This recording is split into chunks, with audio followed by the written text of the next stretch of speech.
And here's what's proposing huge.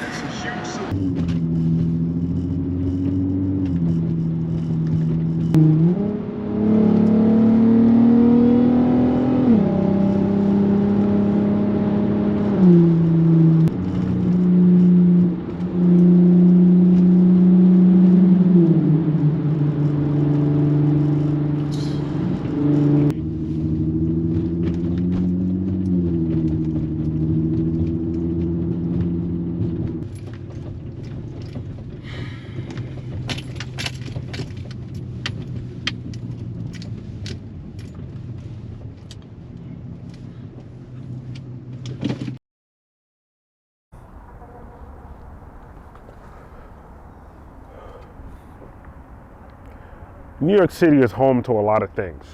Crime, pizza shops, people, the cold, and most importantly, cars.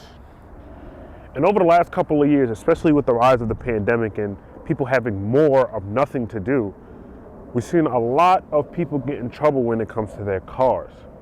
Now, when it comes to anything car related, New York City probably punishes people the worst. I mean, you could be going a certain speed limit, and in other places you can just plea it down, go to driving school, and it would be like you didn't do anything. But no, in New York City, you get caught getting a speeding ticket, you basically have to go to death row.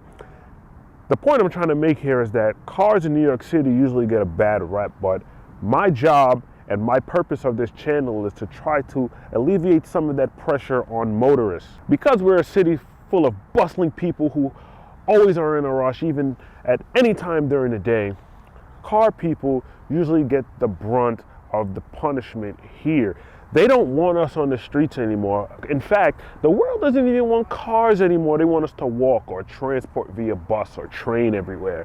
And not everybody wants to do that. So what I want to bring to you guys is the different side of cars in New York City. I want to bring you guys to the hustle and the humbleness of people just working in their 2x4 shacks in their backyards, because New York City homes aren't big at all, and show you the grind that it takes to build a car from the ground up here. Because everything else is more expensive, if you see a person in New York City that is a car person, they're either a scammer, they're either a hustler, or they're just a dumb kid who just loves cars so much that they're willing to sacrifice their lunch money to build one of these glorious machines. Now, I may not fall into the first two of those categories, but I am a person who would spend their last to put as much as I can into something that I love. And I want to bring you guys along for that journey. So with that being said, ladies and gentlemen, this is my 2008 Volkswagen R32.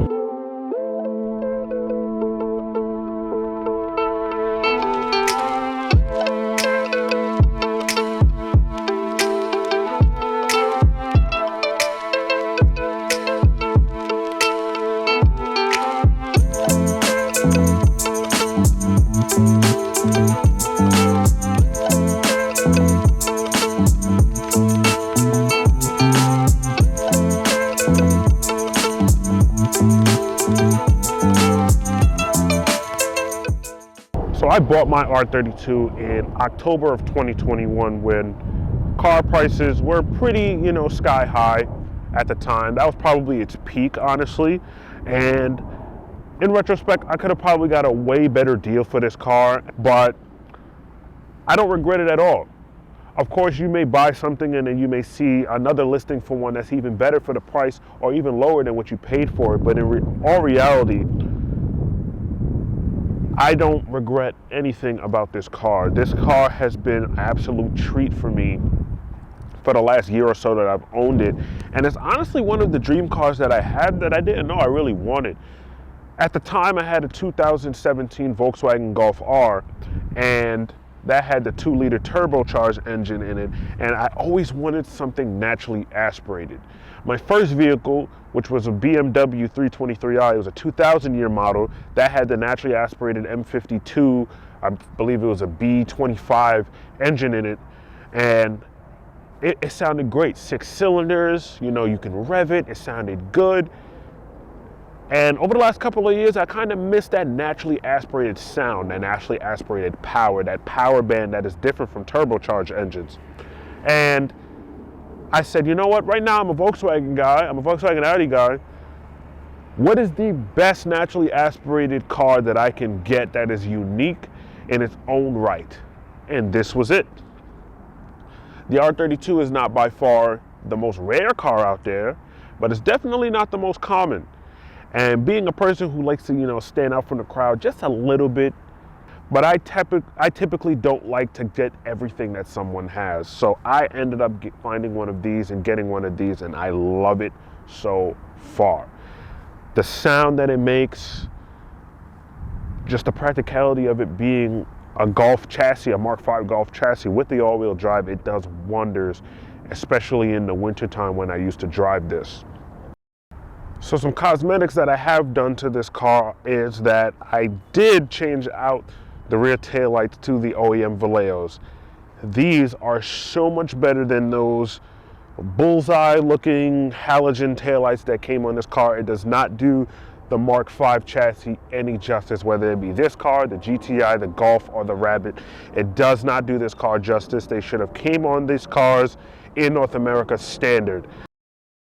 So before I hit the road, I just wanted to let you guys know of my goals for this channel, more in depth, more goals for this car and any type of future content that's coming up. So of course, like I said before, my goal for this channel is to bring a DIY experience that is just fully fledged to you guys. A lot of channels out here, they don't really go in depth with certain things, and being that I'm a Volkswagen Audi guy right now, there's a lot of documentation on certain things that we want to do to our car that is just not existent. So that's my long-term goal for this channel, is to just bring everything in depth. One day I would love to have a shop. I love cars so much that I would love to make this my full-time job, my full-time thing. I want to have cars out the like I want to have so many different vehicles and just explore. I do have a goal to pick up another vehicle this year that has been on my list for a long time, and I'll disclose that with you guys when the time comes, because it will happen for me. And honestly, that's really it. I just want to be as real and authentic and just bring the New York City car vibe to you guys, you know, on this platform. As far as this car goes, this year I'll be doing a lot of suspension refreshes to this car. I already rebuilt the front suspension. My rear suspension is kind of blown right now because these are used BC coilovers that I put in the car.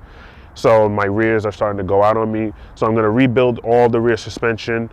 And on the next video on this car, you'll see what I'll be replacing it with. I feel like you guys will like it. And I'll do chains and clutches and seals and my flywheel, all those things to this car this year. And I'll take you along the journey for that. I won't be doing the work because I honestly don't trust myself that much to do it on this car. So I will be taking it to a shop to do it. And I'll just, you know, keep this car and enjoy the hell out of it. It's such a great car, and that's really what it is. So once again, if you made it to the end of this video, I really appreciate you sticking around and taking in this time with me. I really hope that you guys consider subscribing and joining me for this journey, because I felt like the beginning of this year was the perfect time to be able to showcase my talents, what I can do on vehicles and also through videography. To you guys, it's been a long time coming. I've been doing this for a lot of years, and I feel like now is the time that I actually, you know, take it seriously and put it on a platform for you guys. I feel like I want to help get New York City on the map, car-wise, in a positive light. So if you want to join me for that journey, I really appreciate if you stick around. You just stay with me for the growth. In the next episode, like I said, it'll either be on this vehicle or my other vehicle that I'll be introducing to you guys, but Stick around, stay tuned for more because it's gonna be a journey. 2023 is up and we're gonna have fun with it.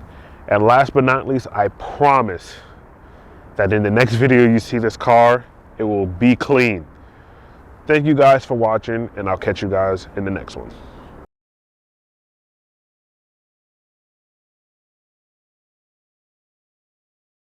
I don't know why you're on my tail like that. Like, relax. You're in a regular CRV. Like, chill out, brother.